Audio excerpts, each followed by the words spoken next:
The controversial saga of the Oakland A's relocation, a journey that spiraled from a team's move into a heated political standoff.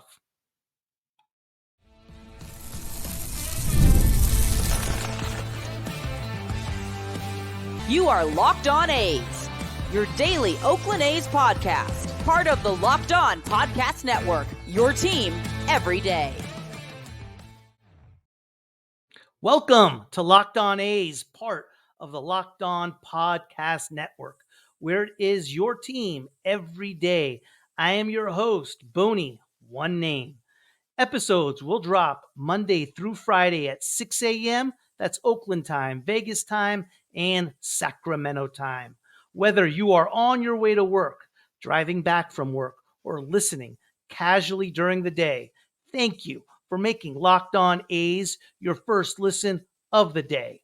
I'm from the Bay Area and have been a die-hard A's fan since 1981. I'm here to bring you a real fan's take, covering everything from Oakland to Sacramento to Las Vegas. This is the place for A's fans to get the latest game breakdowns, team news, and more. This is where the passion of the fans take center stage. We are free and available wherever you get your podcast, including YouTube. And please hit that subscribe button wherever you are following the show. This episode is brought to you in part by FANDUEL. You can start the season with a big return on FANDUEL. New customers can place a $5 bet and you'll get started with $150 in bonus bets if you win your first $5 bet. Visit FanDuel.com to get started. On today's episode, we dive into part one of a two-part discussion with Locked On A's listener Kevin Peters, who is a lifelong A's fan and proud East Oakland native. We're going to dive into the complex and emotional story of the Oakland A's. Kevin's passion for the team spans decades, and he's here to share his perspective on what the A's legacy means to the fans who stood by them through every high and low. We'll talk about the Moneyball era that changed the game, discuss the team's turbulent journey, including the stopover in Sacramento and potential move to Las Vegas. We are going to examine the fierce debates over public funding, loyalty, and the impact these moves could have on the future of baseball. Join us as we unpack the story of a team that means more than just wins and losses to its community. This is the first time I will be meeting Kevin, and when I asked him to describe his experience as an A's fan, this is what he wrote me. I love the A's for their rich cultural and historical significance and impact. The A's have embodied the grit and blue-collar work ethic of the East Bay. The A's are able to capture the essence of the East Bay silent influence. The A's are the only silent darling. True baseball fans love the A's. I've learned from firsthand experience. However, the A's are not the commercial fixture the Giants are. Everything the A's are is despite a negligent and counterproductive leadership group. A team as decorated as the A's should never be used as a tool in baseball's political landscape. The team and fan base are minimized, maybe even marginalized at a greater expense. The A's represent so much about the Bay, neither the Warriors or Raiders could. Kevin played Babe Ruth baseball down the street from the Coliseum growing up. Night games would be played at the same time as the A's, with the stadium noise creating ambiance for their Little League games. We open up with one of the key topics: if whether the whole Oakland Las Vegas situation is somewhat political, and the notion from the Oakland fan base that if you support the A's in Sacramento, potentially in Las Vegas, you are not only a John Fisher supporter, but considered a traitor in the eyes of Oakland. Let's get the take of a lifelong A's fan, an East Bay native, Kevin Peters. That's been the existence of the A's fan for some time. Whether you choose to reckon with that or not, I think that with the ownership drawing conflict with the A's fan base and that disconnect, you've been rooting for a team, um, irregardless of their ownership group, right? And I think in part is the management. You fall in love with the management, you fall in love with these players, even if they've historically been traded, because you see them trying to perform, you grow with them, and you see them elevate and overperform on expectations. However, you see a leadership group that is trying to sabotage you and also demean you, right? I'm going to trade away your favorite players. I'm going to mark up ticket prices. I'm going to close concession stands. I'm going to run up parking. These are things that like your casual fan in other places can't see, but they also wouldn't support if it happened to them. So I think that with the A's leaving, like, I don't think that it makes you a traitor if you support the team. It's why you love baseball. And I think for the people that are not going to still follow the A's, I think it's because the pain is too deep. I think for a lot of people are really numb to it. They're tired of the situation. They're tired of being dragged through the mud as an A's fan. I've never seen a fan base been disrespected so heavily. When the Sonics left Seattle, there was a lot of support and sympathy for that fan base, that team, and that city, that admiration. But then again, Seattle's kind of a marquee city with the Space Needle, and it's its own place. And so I do think there's this little bit of animosity towards Oakland. How could you let this happen? This is a history, yada, yada, yada, so on and so forth. And the fans, in some strange way, wear that burden in a way that I've never seen before with any other relocation. And so I think fans have a lot of exhaust around that. But I think ultimately A's fans really do love their team. I do love my team, and it's all I know as far as baseball. So I think a lot of people are just going to support the team for as long as they can passively. When I say support, it's a very loose term because they're no longer the local team. So going down the street to a game for however much money, $30 is no longer the expectation. Can I catch them on TV? Maybe. Like how far does support go, right? Was it easy for Nets fans to support Brooklyn when they moved to Brooklyn? It gets harder because you can't catch them on TV and you can't as easily follow them. So like I think by proxy, you get less support from this area in general. But ultimately, I think that the diehards will still follow. And when I say follow, I just mean watch on TV. Very passive. I don't think anyone's going to Vegas. And I don't think that new construct and facility is even built for a common watch. If you've seen some of the stuff, you've kind of gone through the renderings, but you can kind of see the renderings are built for more of a corporate watch, and that's what they've always wanted. So I think they're selling out the natural fan base for, corporate sponsorship. So I think that there's less of a casual fan that will even be allowed to go. So I don't think that it makes you a traitor. And I think that it's really hard to support a team when John Fisher's at the helm.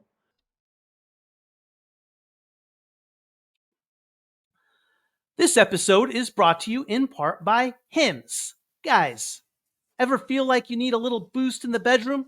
It's time you stop worrying about your performance and get Hims so you can feel confident knowing you can get hard and stay hard whenever you're in the mood. Hims is changing men's healthcare by providing you with access to affordable sexual health treatments from the comfort of your couch. Start your free online visit today at hims.com/locked on. That is HIMS.com/locked on for your personalized treatment options.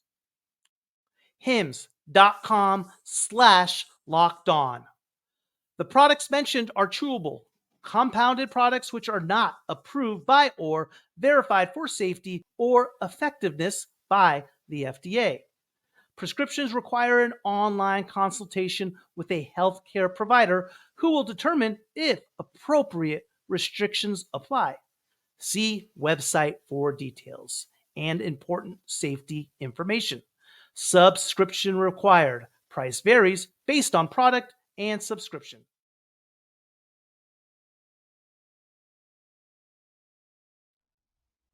Is the situation going on with the A's going on with them going to Vegas, how Major League Baseball in a whole is broken?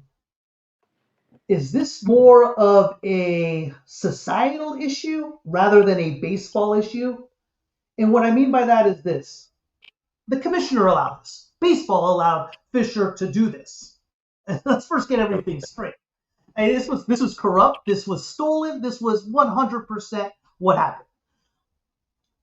But at the same time, if I am put in Manfred's shoes, guy's getting paid a salary of $17.5 million with a bonus of $7.5 million reportedly, so $25 million a year. He works for the owners. If the owners told me what to do for $25 million a year, I'm doing it. There's two ways about John Fisher, okay? One is what he's doing with the franchise is one, from a business standpoint, okay? From a business standpoint, it made sense. How he went about it shows exactly what kind of individual he is, and how he treated the city of Oakland, the fans, etc., is inexcusable. The question is, again, is this a societal issue or is this an MLB issue? Because if we're not talking about the A's and we're not talking about baseball and we're just talking about some average Joe who owns some business, they're doing the same thing in everyday life. There's no difference. But since it is A's, since it is community, since it is so publicized, a whole different narrative is being taken. Yeah, you just touched on something that's major. I think it's a societal issue. I think it's a lot bigger. And I think that it can be seen through the economics of baseball.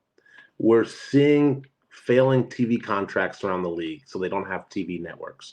I think why I say it's a societal issue is they see the failing TV contracts and they need revenue. They're recognizing that the casual fan and the sport are falling behind. That's why they've had all these rule changes to increase viewership, shorten games, make it more accessible.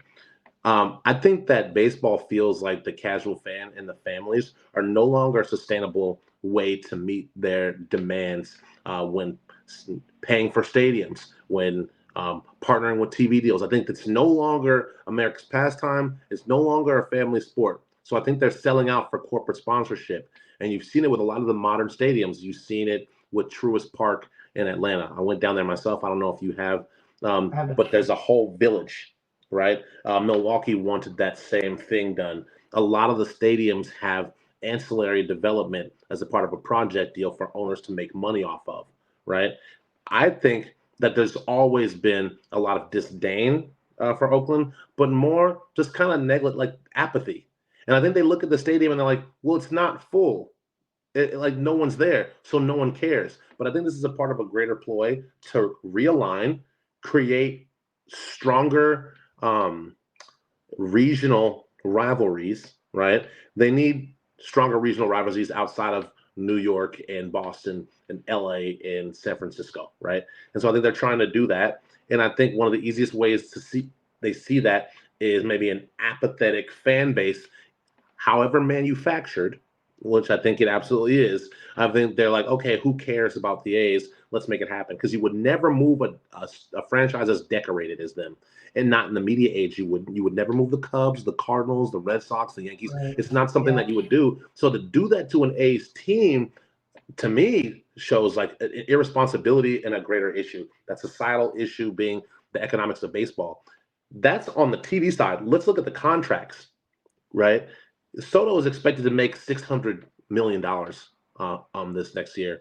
Ohtani, even though he forewent a lot of, he back and loaded his contract, I think it's still a $700 million contract. Because there's no cap, it really emphasizes the disparity between small market and large market teams, which also undermines your competitive integrity, right?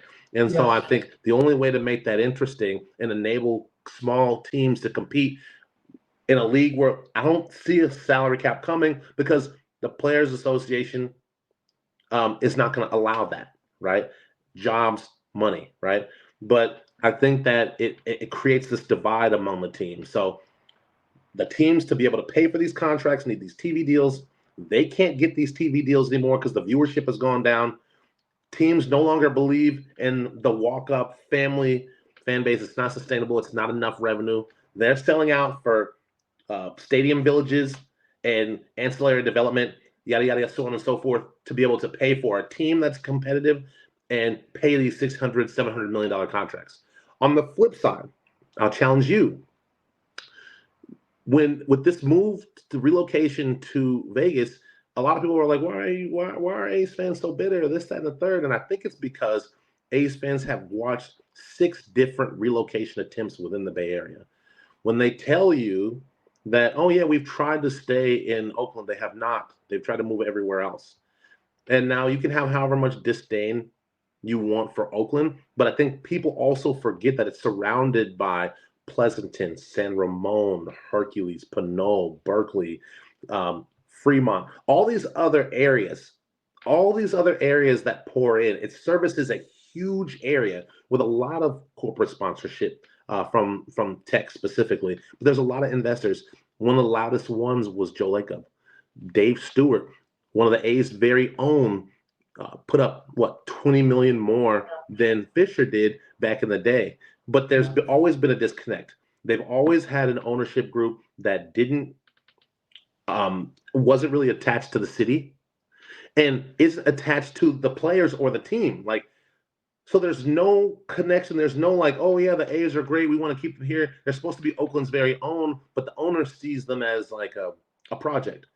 And so in his move to Vegas, we've seen you fail at all these attempts. And that pitiful blue ribbon committee that came to the Bay Area to look at development sites, they didn't do anything. If they did half as much as they've done for Vegas, then the A's would have had a stadium, and that stadium would be old by now in the Bay Area. And Here's the where I ancillary disagree with you, development. Kevin. Real quick, sorry. What I disagree with you as far as failing in the other locations they tried going to, I disagree. I don't think they ever tried. I think all those locations, from East Oakland to the Coliseum site, to Howard Terminal, to San Jose, to Fremont, was all smoke and mirrors. 100%. Bud Selig wanted the A's out since the beginning. He came on national TV in an interview, said the A's haven't done anything. This is after they won the three-peat in the 70s and the 88 championship. I have nothing against anybody not supporting the A's when they leave. I completely understand. They want to support the A's only if they're Oakland, and if they are gone, they're dead to them. I get it. But the notion of rooting against them when they are in a different city is something that I don't have any type of agreement with and don't stand with. And here's the reason why. When we're talking about the A's, and we're talking about the A's for quite a long time, we're talking about kids that aren't on any type of guaranteed contracts. They're just trying to make a life for themselves. They're trying to survive in Major League Baseball. They're trying to play one more year. And for me, to root against that is something I'm not with. When I started liking the A's was in the early 80s, but I was a little kid and was just understanding baseball. They really got good in the late 80s and were signing the big-time free agents, the Mike Moores, the Bob Welches, to help with, your Mark McGuires and Cansecos, and were one of the top paid teams in baseball. And the success the A's had in that period of time goes without saying. As time went on, Hoff sold the team, and Schott and Hoffman came on board, and we saw them dump the team. And I hated it, and I was pissed, and I didn't understand it. And that continued for years. But I tell you what I liked about it. What I did like about it was I started learning about the farm system. I started watching college baseball, and I started learning about the talent that we really had. And the idea and notion that we're taking our payroll and our young kids up against the best in baseball, to me, that was gratifying. To me, that had something to it. And for that, I adore the A's. I adore the A's for something that happened that was wrong, that was screwed up. An owner wanting to deplete the team for selfish reasons. That's why I love the A's, because of who came up.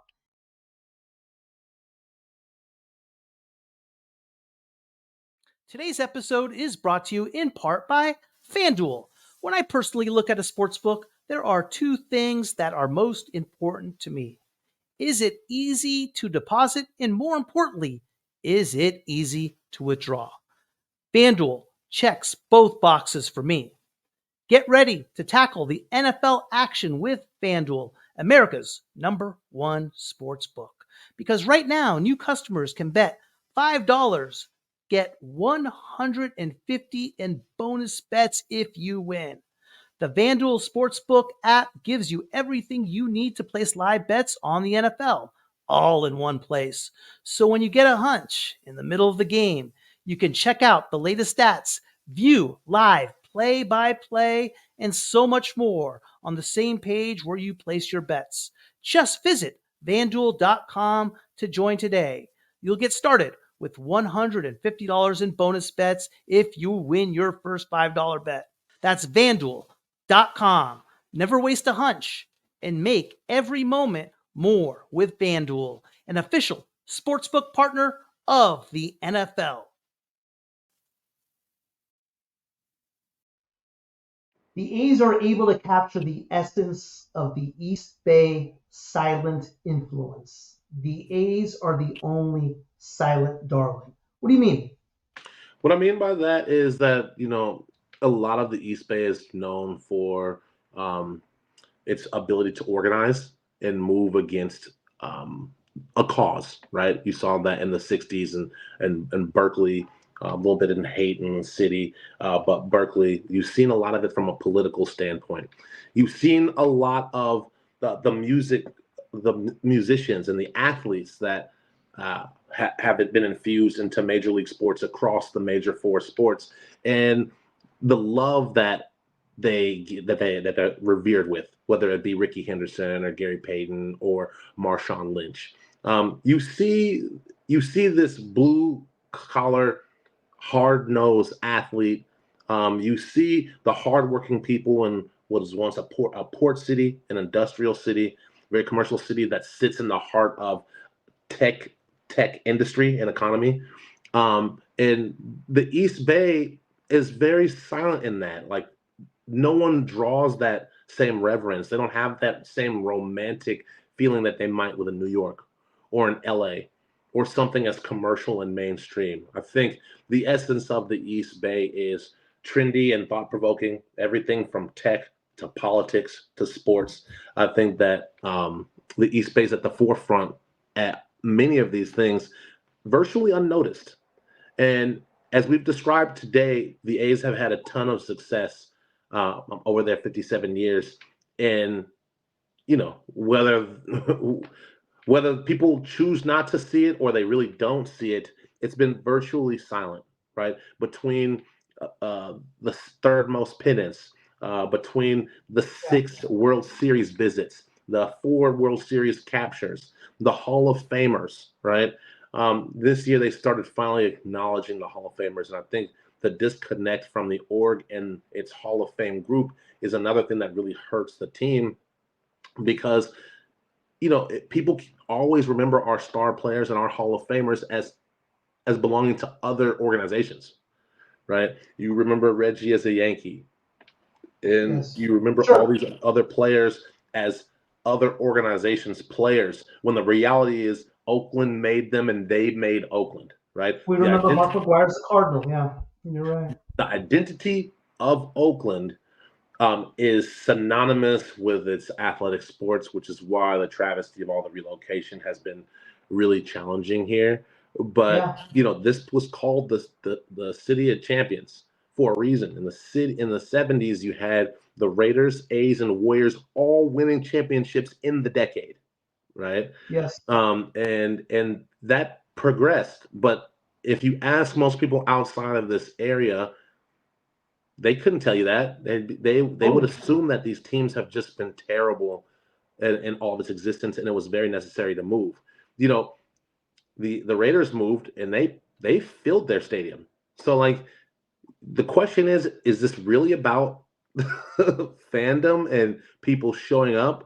No, because the Raiders disproved that. They had a sold out Sunday, and every week with the parking lot, 55 acres with a parking lot packed, packed. It was a party every Sunday. And I'm gonna tell you something else. In my lifetime, I saw 3 winning Raiders teams in my lifetime. But did that slow down the amount of cultural significance and fandom? No. And I think the A's could have had the same thing had they invested in the team in a similar way to what the Raiders did. So when I say the essence of the East Bay and that silent influence, I think the East Bay has been just as influential as Silicon Valley to the south and San Francisco to the west, in a variety of different ways, from sports to politics to music and everything in between. And I think that a lot of people don't give it the flowers that it deserves and don't recognize it for being the powerhouse that it is. We appreciate you making today's episode of Locked On A's your first listen of the day. For your second listen, be sure to check out the Locked On MLB podcast with your pal Sully, who has it all covered every single day. Click here to listen now. Don't forget that between these episodes, you can keep up with me and your A's by following on social media on Twitter or X at Locked On A's. We'll see you tomorrow right here on the Locked On A's podcast, part of the Locked On Podcast Network. Your team every day.